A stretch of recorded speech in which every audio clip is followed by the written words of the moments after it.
perayaan, suatu sukacita di dalam hati mereka lewat kebangkitan Tuhan Yesus Kristus.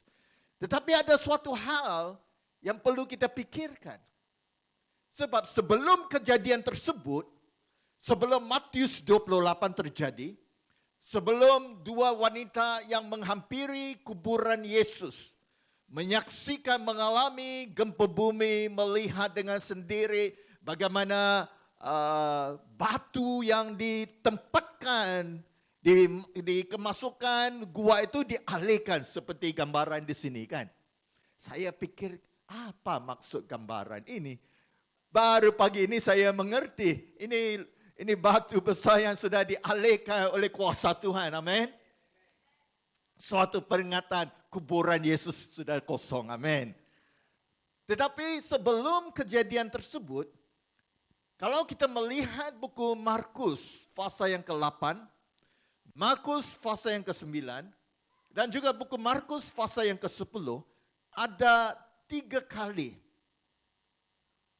3 kali Yesus mempersiapkan pribadi-pribadi, tidak kiralah 12 pengikut ataupun yang lain yang menyertai 12 pengikut bersama dengan Yesus.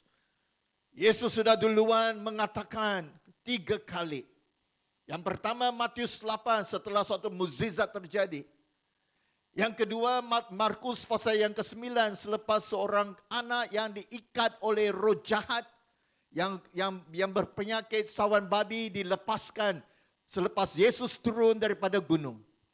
Markus yang ke-10 dalam perjalanan ke Yerusalem Yesus mengatakan hal yang sama. 3 kali dikatakan. Dikatakan Yesus suarakan kepada mereka bahwa tidak lama lagi saya akan mati. Saya akan diserahkan. Saya akan disalibkan. Tetapi 3 hari kemudian saya akan dibangkitkan. 3 kali disebut. Cuba kalau kita perhatikan respon pengikut Yesus pada masa itu. Tidak kiralah sebelum Yesus disalibkan ataupun selepas Yesus dibangkitkan. Sepertinya kalau kita perhatikan respon orang-orang percaya pada masa itu ialah mereka sepertinya tidak berapa percaya lah. Saat Yesus berkata kepada mereka bahwa dia akan mati dan dibangkitkan tidak lama lagi, ada di antara mereka yang langsung tidak pedulikan perkataan Yesus. Mana mungkin boleh? Mereka tidak peduli. Sebetulnya kalau kita coba lihat diri kita sendiri, kadang-kadang itu respon kita kepada firman Tuhan. Kita langsung tidak pedulikan apa yang dibangkitkan, yang diarahkan, yang disuarakan kepada kita lewat firman Tuhan.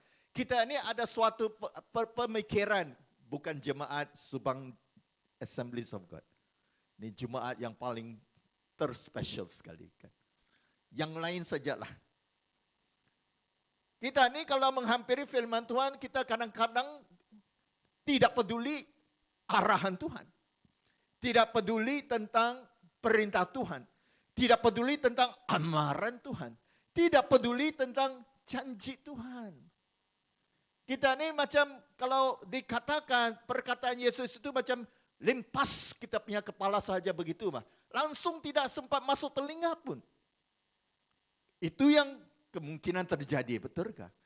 Dan bukan sahaja mereka ini macam tidak peduli. Mereka saya pikirkan tidak percaya juga mah. Tidak percaya.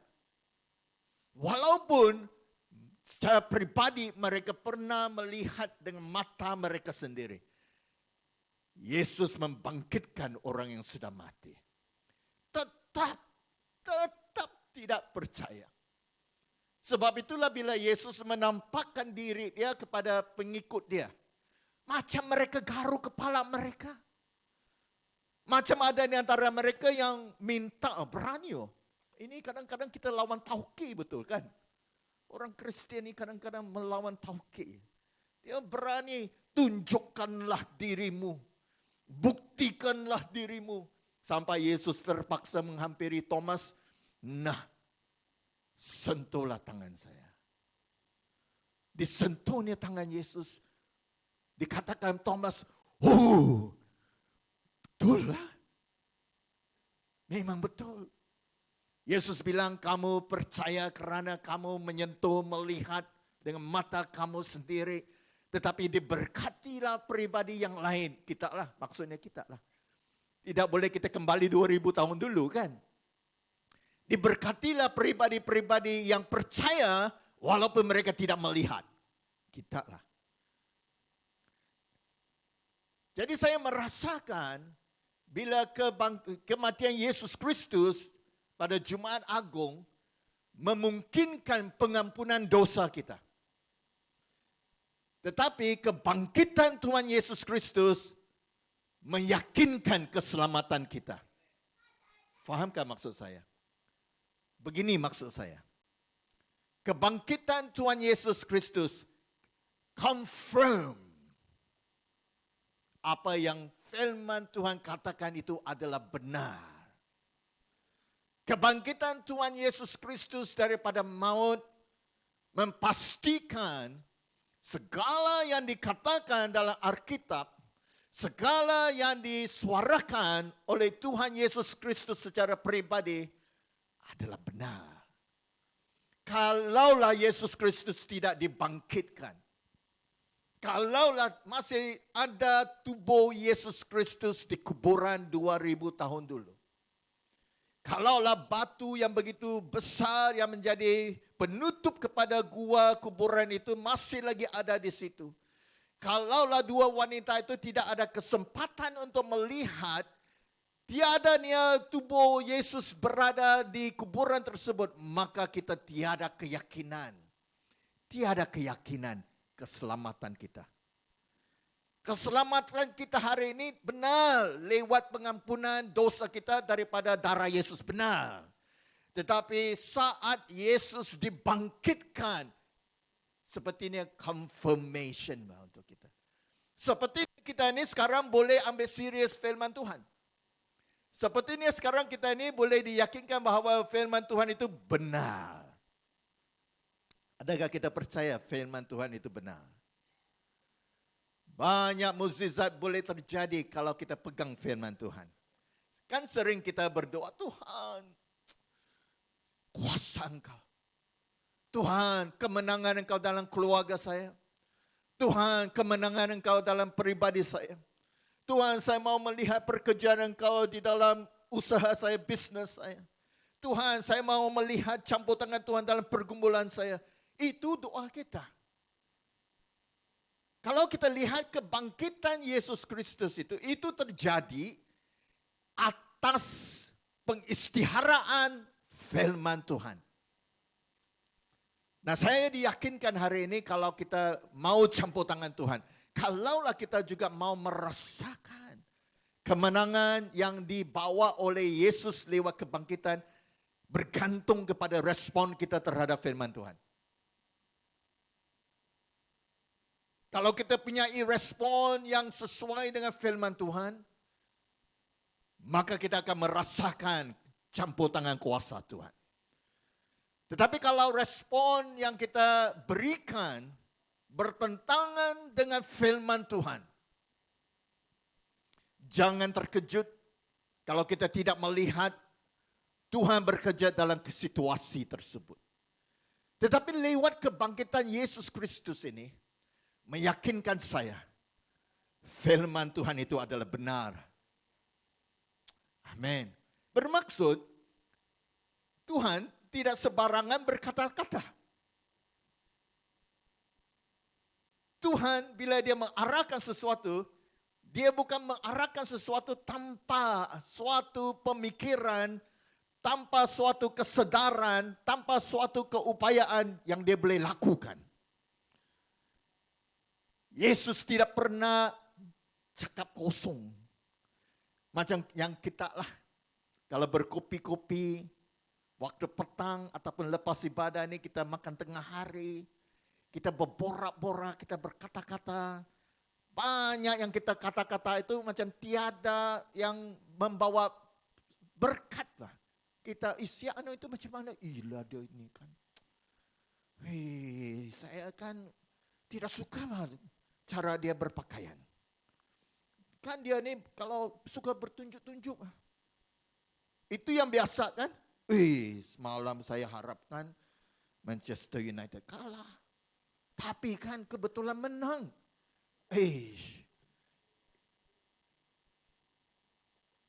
Tidak perlu kita ambil serius, Pak.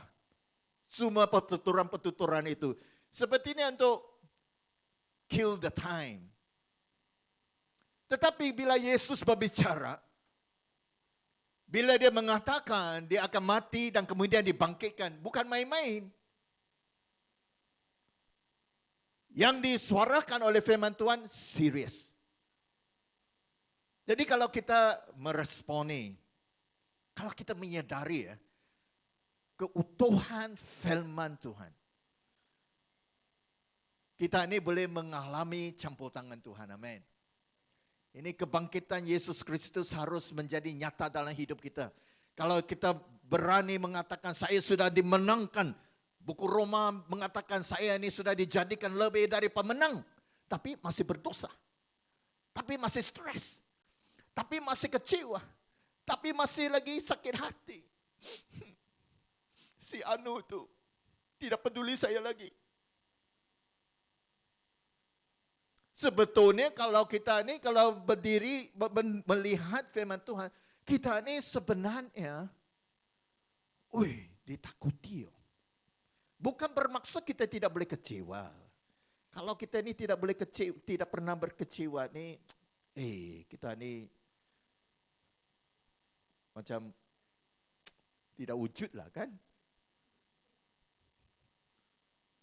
Tetapi lewat kesulitan, lewat kekecewaan, lewat kesakitan, lewat stres, lewat pergumulan, kita ini untuk satu musim saja.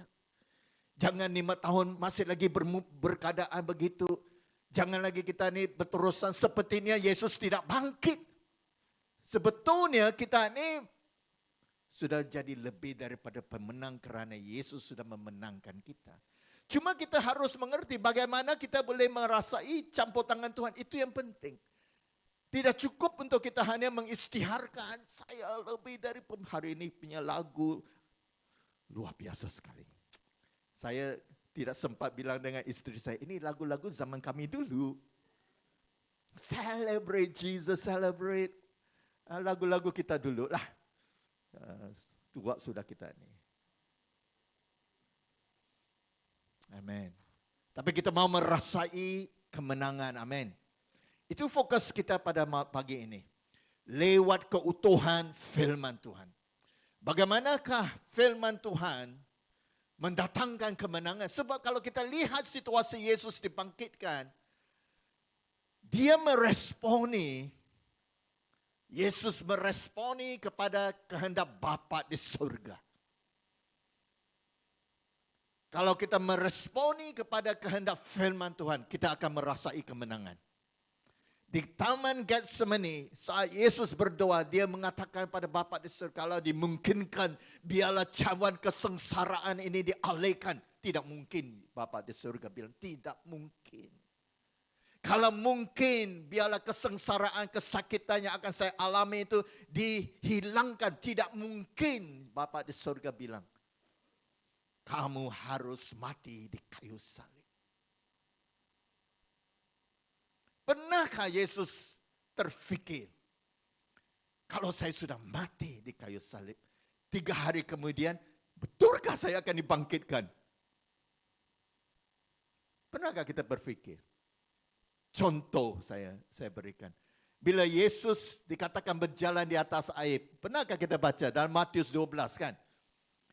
Yesus berjalan di atas air dengan Petrus bersama-sama. Setelah Yesus minta mereka duluan naik ke perahu ke sebelah seberang, Yesus berdoa. Sudah habis waktu berdoa, dia berjalan di atas air menghampiri pengikut dia. Coba kita bayangkan. Yesus berada di tebing laut tersebut. Apa yang Yesus lakukan untuk dia berjalan di atas air? Dia harus melangkah ke depan. Betulkah? Dia harus mengangkat kaki kanan atau kaki kiri lah. Ke depan, masukkan kaki dia di atas ke dalam air. Dan bila Yesus melakukan begitu, coba kita bayangkan. Cobalah kita bayangkan. Yesus pernah kata reaksi ataupun respon Yesus begini. Weh, tidak tahu pula saya ni boleh berjalan di atas air. Mukjizat. Ini heran bin ajaib punya hal ni. Macam, adakah Yesus terkejut bila dia berjalan di atas air? No. Seperti ini ada suatu keyakinan. Bila Yesus bilang kepada Petrus, nah mari kamu pula, giliran kamu berjalan di atas air. Kebetulan kita baca dalam Matius 12, Petrus berjaya berjalan di atas air. Apakah respon Yesus? Weh Petrus, kamu ini sekali lagi mukjizat lah, ajaib heran bin ajaib lah. Saya ini main-main saja Petrus. Saya panggil kamu berjalan itu bukan betul-betul. Kenapa kamu pula betul-betul jalan? Tidak percaya pula saya kamu ni boleh berjalan. Tapi tidak mengapalah, ngam-ngam lah kamu boleh berjalan kebetulan. Begitukah respon Yesus kepada firman Yesus sendiri? No way. Macam ada satu tahap keyakinan kan. Saat Yesus mati di kayu salib, saat dia diperintahkan oleh Bapa di surga mati di kayu salib, tiada keraguan dia akan dibangkitkan 3 hari kemudian. Tiada keraguan. The solidness of God's word. Hari ini kita harus pegang firman Tuhan. Kalau ada firman Tuhan yang sudah mau orang bilang slip away ataupun hilang daripada pegangan kita, kasih kita lap tangan kita yang penuh dengan minyak, yang penuh dengan air yang susah kasih bikin kita pegang firman Tuhan. Kita pegang sebab kalau kita yakinkan keutuhan firman Tuhan, maka campur tangan Tuhan boleh terjadi. Amin. Kita mau melihat suatu contoh dalam firman Tuhan dalam Matius pasal yang ke-8. Matius pasal yang ke-8 yang menceritakan tentang seorang ketua tentera, a centurion. Dikatakan dalam Matius pasal yang ke-8, ayat yang ke-5 sampai ayat yang ke-13, mungkin saya boleh membaca. Siapkan diri kita untuk meresponi firman Tuhan. Amin. Siapkan diri kita. Ini pemikiran, hati, tindakan kita. Siapkan diri kita. Apa yang Yesus katakan, siapkan diri kita untuk respon kepada dia. Dalam Matius pasal yang ke-8 ayat 5 sampai ayat 13 kita sama-sama melihat. Ketika Yesus sampai di Kapernaum, seorang ketua tentera menjumpainya dan merayu kepada Yesus. Siapa di antara kita pernah merayu kepada Tuhan? Semua kan? Semua. Asalkan kita hidup, kita merayulah, pernah merayu. Tuhan, hambaku sakit di rumah, terlantar di katil, tidak dapat bergerak dan amat derita. Yesus menjawab, baiklah. Aku akan pergi sembuhkan dia. Tetapi ketua tentera itu berkata, usahlah Tuhan datang ke rumahku. Aku tidak layak menyambut Tuhan ke rumahku. Perintahkanlah sahaja. Tentu hambaku akan sembuh. Aku juga di bawah perintah orang atasan dan aku ada askar di bawah tanganku. Apabila aku suruh seorang askar pergi, dia pun pergi. Apabila aku suruh askar lain mari, dia pun datang. Apabila aku suruh hambaku buat ini, dia lakukannya. Yesus terkagum. Mendengarnya lalu berkata kepada orang ramai yang mengikutnya, sesungguhnya belum pernah aku temui orang yang demikian teguh iman dia. Walau di Israel pun. Ketahuilah, ramai orang akan datang dari timur, barat, lalu duduk di meja menikmati jamuan bersama Abraham, Ishak, Yakub dalam kerajaan surga. Sebaliknya, anak-anak kerajaan itu akan dihubankan ke dalam kegelapan, di luar di sana akan terdapat ratapan dan kertakan gigi. Lalu Yesus berkata kepada ketua tentera itu, pulanglah, apa yang kamu percayai itu akan terjadi. Pada ketika itu jugalah sembuhlah hamba ketua tentera itu. Amin. Luar biasa cerita ini kan. Saya rasakan kalau adakah di antara kita ini askar yang masih bertugas ataupun veteran askar, adakah sesiapa di sini? Ataupun suami kita, kalau kita ini berada di dalam suatu struktur askar, senang untuk kita mengerti apa yang dikatakan dalam Matius pasal yang ke-8. Matius pasal 8 memberikan kita suatu gambaran tentang satu struktur, tentang satu susunan kuasa, tentang suatu prinsip yang dipanggil siapa yang mengarahkan, siapa yang harus akun. Jadi di sini kita digambarkan suatu kejadian, seorang ketua tentera menghampiri Yesus dengan suatu kerinduan untuk melihat hambanya yang sakit dipulihkan. Kesudahan cerita itu suatu kemenangan. Kesudahan cerita itu suatu campur tangan Tuhan. Melihat penyembuhan terjadi, melihat kemenangan terjadi, itu yang kita mau. Itu yang kita mau. Kita mau pemulihan keluarga. Kita mau pemulihan hubungan. Kita mau dibebaskan dari kuasa dosa. Kita mau dilepaskan dari ikatan roh jahat. Kita mau ada damai sejahtera Tuhan. Kita tidak mau ditekan dalam pemikiran, dirosakkan dalam pemikiran. Itu yang kita mau. Dan kalau kita melihat dalam firman Tuhan ini, sepertinya firman Tuhan yang disuarakan oleh Yesus, pribadi tersebut, ketua tentera tersebut, hanya bergantung, perlu bergantung, bersandarkan kepada arahan Yesus Kristus. Sepertinya kalaulah Yesus yang bersuara, kalaulah Yesus yang berfirman, walaupun tidak secara fisikal datang bersama dengan dia, doakan untuk hamba dia. Asalkan Yesus bersuara, asalkan ada firman Tuhan yang dinyatakan, dan asalkan pribadi ketua tentera itu percaya, maka campur tangan Tuhan terjadi. Kemungkinan kita tidak merasakan campur tangan Tuhan kerana kita ini tidak meresponi dengan betul. Bukan kerana Tuhan kekurangan kuasa. Bukan kerana firman Tuhan tidak benar. Tetapi respon kita. Jadi yang perlu kita pastikan ialah respon kita. Kalau respon kita sesuai dengan firman Tuhan, bermaksud kalau kita berjalan sesuai searah. Orang bilang kan, searah. Jangan kita berjalan bertentangan.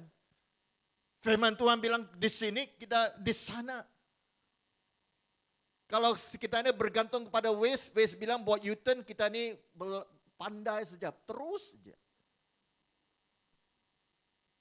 Begitulah kita kan, orang Kristen. Tapi orang Kristen di sini luar biasa. Kalau Yesus bilang berjalan ke arah ini, kita berjalan di arah ini. Kalau Yesus bilang lakukan begini, kita ini bersemangat untuk lakukan begini. Kita mau melihat apa yang boleh membantu kita untuk meresponi secara betul. Kalau kita ada pengertian tentang firman yang disampaikan oleh Yesus ataupun dalam Alkitab, maka mudah ia membantu kita meresponi dengan betul. Yang pertama, lewat Matius 8. Kenapa ketua tentera itu, centurion itu, boleh meresponi dengan cara begitu? Yang pertama, dia mengerti tentang otoritas. Dia mengerti tentang prinsip otoritas.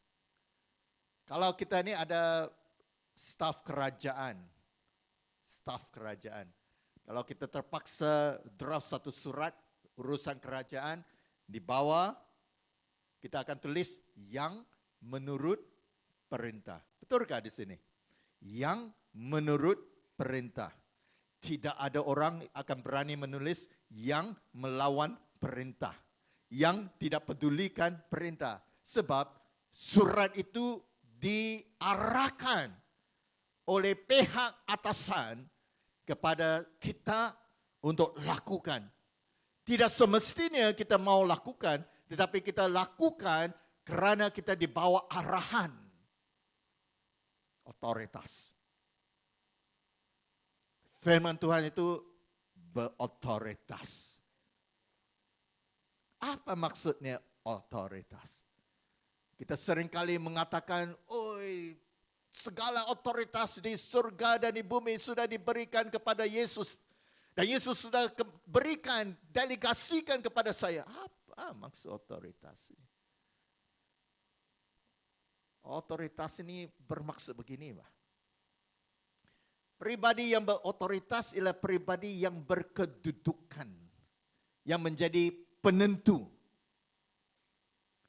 yang decide, yang membuat keputusan, yang berada di dalam suatu jawatan, posisi, kedudukan yang boleh melakukan apa saja yang harus dilakukan.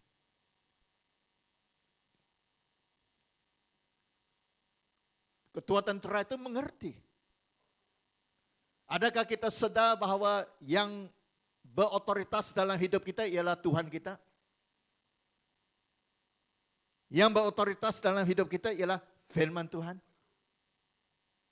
Kalau kita menyadari yang berotoritas, yang berkedudukan, yang ada kedudukan yang boleh melakukan apa saja, maka kita punya respon berbeza. Pernahkah kita kalau masa kita bawa kereta, bawa motor, ada roadblock? Ada roadblock. JPJ kah? Polis kah? Kalau kita nampak pribadi yang kasih buat roadblock itu pakai uniform polis, apa yang kita lakukan? Semakin tekan minyak kah?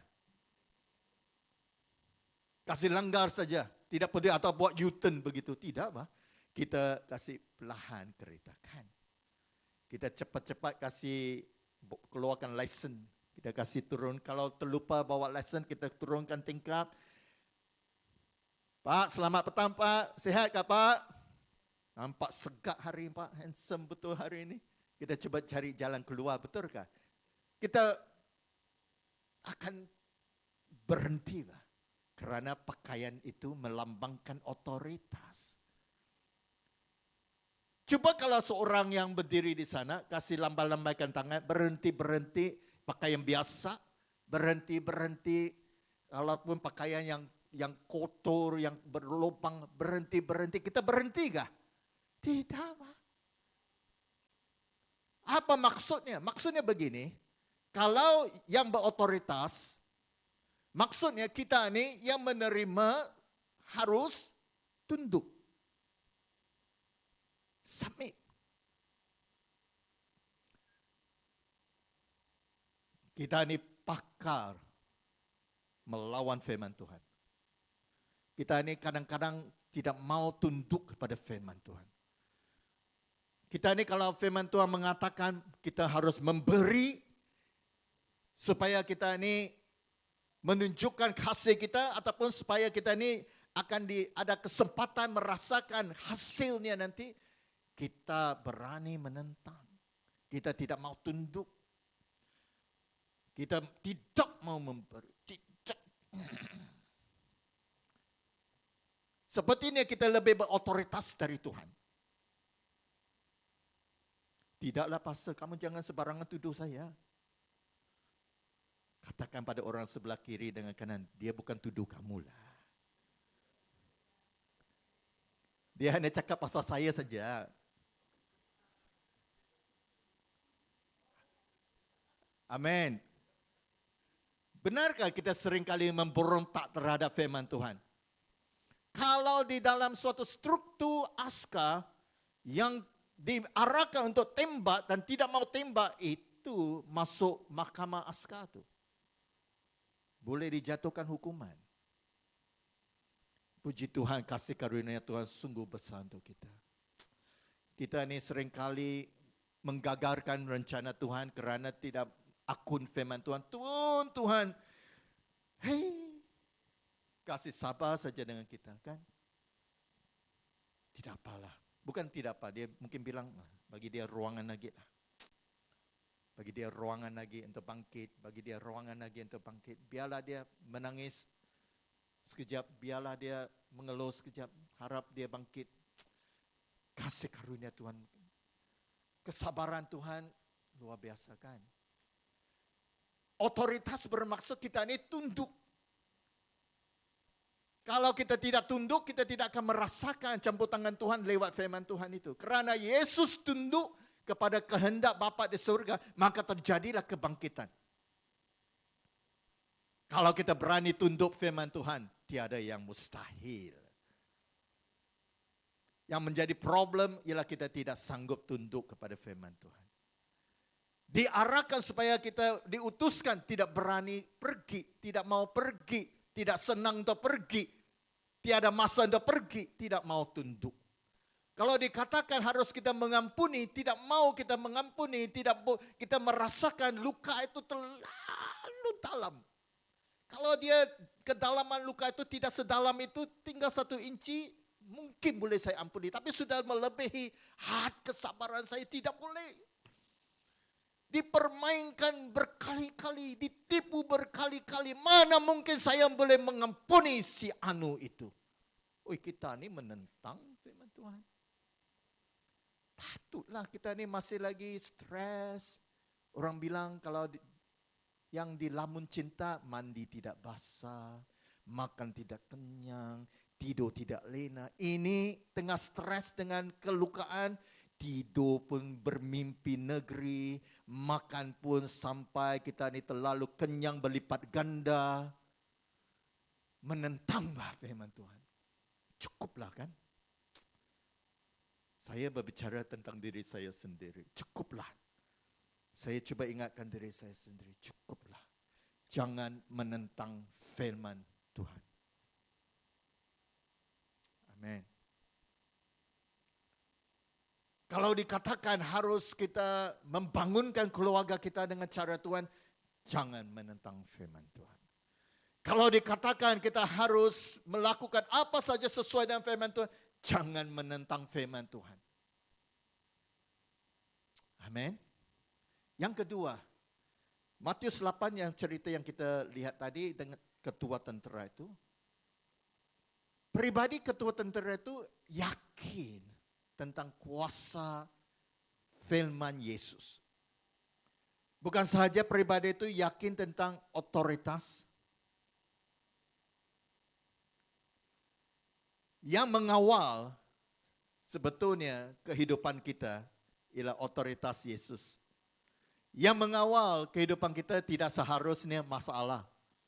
Masalah dalam hidup kita bukan otoritas hidup kita, amin. Kegagalan yang kita alami, kesulitan yang kita alami bukan otoritas hidup kita, bukan. Yang menjadi otoritas hidup kita ialah Yesus, firman Yesus. Yang bukan menjadi otoritas ialah kelemahan kita lah, kekecewaan kita lah, masalah kita. Jangan, itu bukan otoritas. Itu bukan penentu. Yang menjadi penentu ialah otoritas Tuhan dan firman Tuhan. Tetapi pribadi tersebut, ketua askar itu juga percaya kuasa. Dikatakan, kalaulah Yesus, engkau katakan saja. Katakan, sebut saja, sebut saja, sebut. Wah, senang ah. Sebut saja. Say the word. Sebut saja. Pasti hamba saya akan dipulihkan. Dia percaya betul itu kuasa Tuhan. Ini masalah kita nih. Bolehkah kita percaya?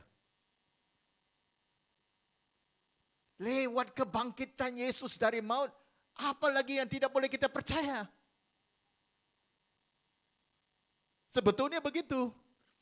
Kalaulah pribadi yang dipukul, yang hari Jumat kita lihat video pendek dipukul begitu, dipakunya begitu. Bila dia dibangkitkan, mustahil dimungkinkan.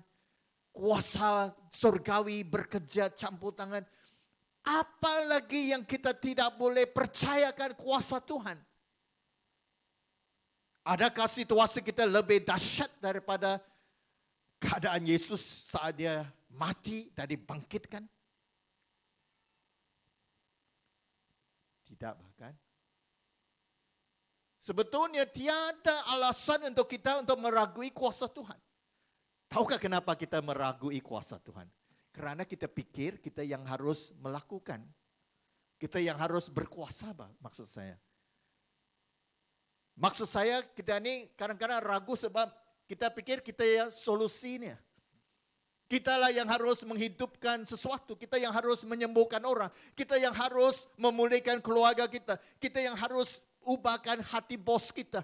Kita yang harus mengubahkan hati suami istri kita. Kita pikir itu yang kita harus buat. Sebab itulah kita pikir memang mustahil. Betul pun mustahil. Kerana kita ni memang banyak yang tidak boleh kita lakukan. Tetapi yang lakukan pekerjaan Tuhan ialah kuasa Tuhan. Amin. Puji Tuhan, bukan Petrus yang bangkitkan Yesus. Puji Tuhan. Haleluya. Kalau tidak kita hari ini cabaran yang hebat nih. Macam mana kita mau bangkitkan orang yang mati ya? Yang bangkitkan Yesus ialah kuasa kebangkitan surgawi. Penting nih. Begini. Firman Tuhan tidak akan mengarahkan kita melakukan hal-hal yang tidak mungkin kita boleh lakukan. Tidak mungkin. Tidak mungkin. Cuba cari dalam Alkitab, adakah firman Tuhan mengarahkan kita melakukan sesuatu yang kita tidak boleh lakukan? Tidak. Sebaliknya, firman Tuhan mengarahkan kita melakukan hal-hal yang boleh kita lakukan. Dan Tuhan akan melakukan hal-hal yang kita tidak boleh lakukan. Saya bagikan contoh. Ini Petrus ini berjalan di atas air. Contoh yang baik. Jangan pergi berjalan di atas air. Selepas ini ya. Jangan. Bolehkah Petrus ini berjalan di atas air? Bolehkah? Mustahil. Tidak mungkin. Bolehkah Petrus mengangkat kaki dia untuk masuk ke dalam air?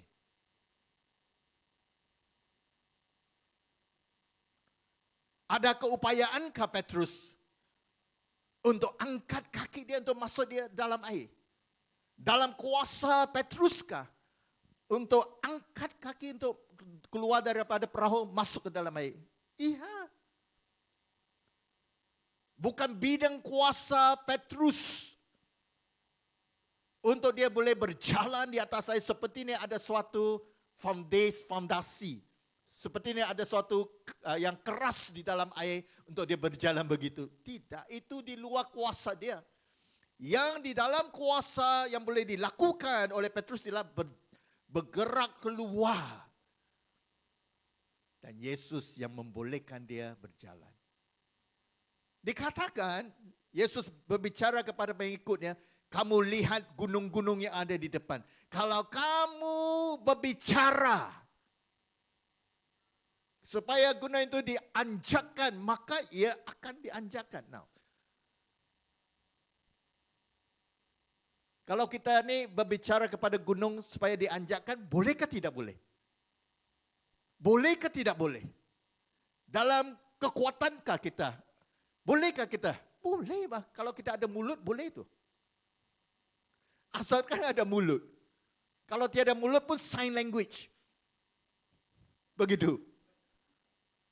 Yang tidak boleh kita lakukan ialah kita tidak boleh kasih gerakan itu gunung ke arah lain, itu saja. Yang boleh kita lakukan yang firman itu sebenarnya minta kita berdoa. Rata-rata semua orang boleh berdoa, bah. Tuhan mengarahkan kita melakukan hal yang boleh kita lakukan. Yang tidak boleh kita lakukan dia tahu. Disuruhnya Yosua supaya berjalan mengelilingi tembok Yerusalem. Bolehkah mereka buat? Bolehkah? Boleh. Disuruhnya Tuhan kita mengampuni orang. Bolehkah? Boleh. Tuhan tidak menyuruh kita memulihkan hati kita sendiri. Pernahkah firman Tuhan mengatakan, pulihlah hati kamu sendiri? Tak ada. Tapi firman Tuhan kata, ampunilah. Kerana bila kita lakukan yang boleh kita lakukan, ampuni, itu boleh kita lakukan. Yang tidak boleh kita ada kuasa untuk lakukan ialah memulihkan diri kita sendiri. Yang boleh memulihkan kita ialah kuasa Tuhan. Kasih Tuhan. Ingatkah yang Musa?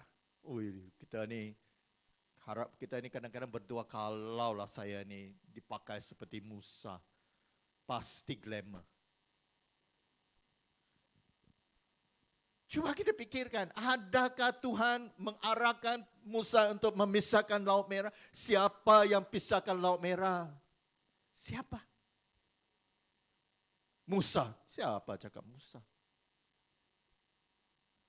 Kalau dia ambil itu baldi, kalau seluruh orang Israel yang dikatakan dalam kiraan 1 juta, lebihan juta begitu, masing-masing membawa satu baldi yang paling besar, kasih cukup air itu, Laut Merah itu masih lagi berair.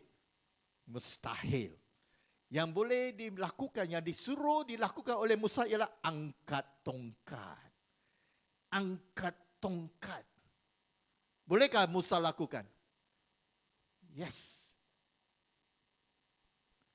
Banyak yang dikatakan dalam Alkitab untuk kita ialah hal-hal yang kita boleh lakukan.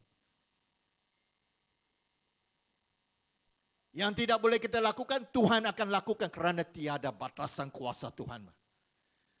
Tiada batasan kuasa Tuhan. Sebab itu dalam Markus 10 ayat 27, untuk manusia banyak yang mustahil. Kita semua akun mustahil. Tapi tiada yang mustahil untuk Tuhan kita. Amin. Barang siapa yang percaya, maka tidak ada yang mustahil. Kita harus yakin dengan kuasa Tuhan. Sebab itulah, kadang-kadang ini kemungkinan merupakan pergumulan kita. Sebab kita pikir kita yang kasih bikin itu kuasa. Banyak orang Kristen tidak berani bayar persepuluhan. Banyak. Kenapa? Takut tidak cukup. Kalau saya buat kira-kira matematik, tiap bulan punya gaji, OT, tolak sini, tolak sana, kereta ini, rumah ini, makan minum Starbucks sikit, tiap-tiap bulan 1 kali, 2 kali. Kalau pakai sabun mandi pun kena ada yang berjenama sedikit. Kalau kasut 1 bulan, mungkin 2 bulan sekali. Kalau tinggal baki-baki tidak cukup. Kalau bayar persepuluhan, mana mungkin kena buat part-time Grab ni.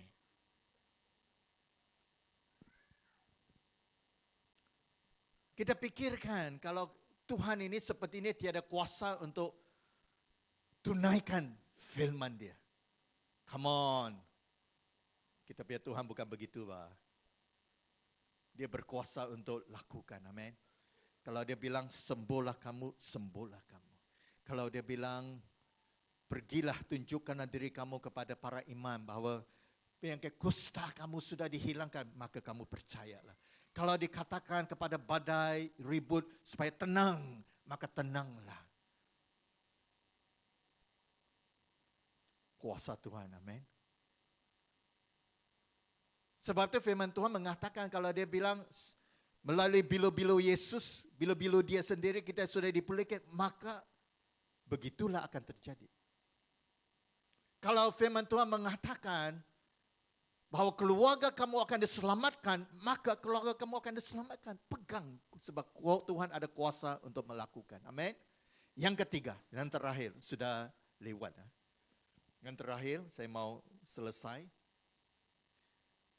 Kita lihat respon peribadi ketua tentera itu beriman. Yesus sendiri mengatakan, macam susah mau cari orang yang seperti dia ini, beriman. This is true, even today. Susah. Kita ni, macam Tuhan sudah bagi, macam begini bahkan. Kalau dulu tiada Waze, tiada Google Map kan. Kita pakai apa? Yang physical map, buku yang tebal tu. Ingat kayak orang yang tua-tua seperti saya ni. Kalau mau pergi ke satu tempat, kita parking kereta dulu. Buku di depan kita, mana ini punya tempat. Kalau ada, saya pun heran, kalau ada perubahan, pembangunan baru-baru, macam mana dia mau update ni. Kalau dulu, kalau kita tidak mau pergi ke suatu tempat, kita hanya bilang, saya tidak pernah pergi, saya tidak tahu jalan. Boleh dimaafkan, betul tak begitu kan? Tapi sekarang tidak boleh lagi pakai alasan itu. Di mana sajalah. Di lubang cacing pun, bukan secara direct ya. Secara figuratif. Tak pernah kita pergi pun, kerana ada Google Map, ada Waze, kita boleh sampai. Kan? Betul tak begitu? Antara ciptaan manusia yang teragung lah untuk saya. Sebab saya pribadi orang yang sudah, kalau saya pergi ke suatu tempat, 5-6 kali pun saya masih tidak ingat jalan.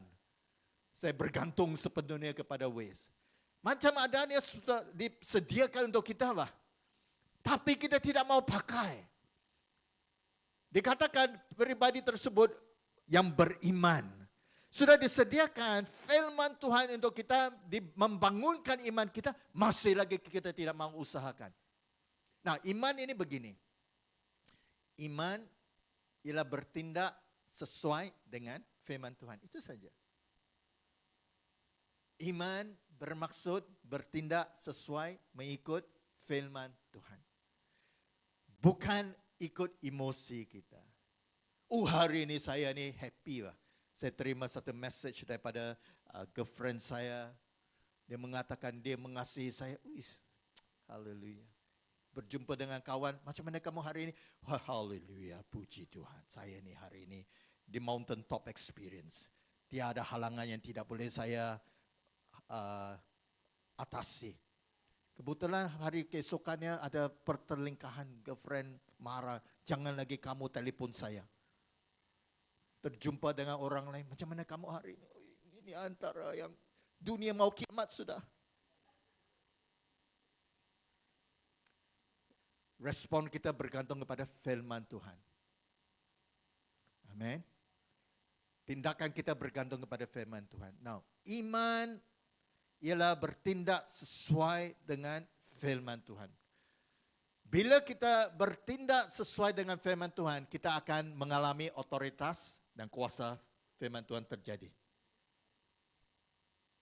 Kalau kita bertindak sesuai dengan firman Tuhan, bermaksud iman, maka kita akan mengalami otoritas. Kita akan mengalami kuasa Tuhan Yesus bekerja. Amin. Itu syaratnya. Maukah kita merasakan campur tangan Tuhan? Amin. Saya maulah. Saya tidak mau hidup saya sebagai seorang Kristen yang dijanjikan hidup berlimpahan itu semakin berkurangan. Tidak mau.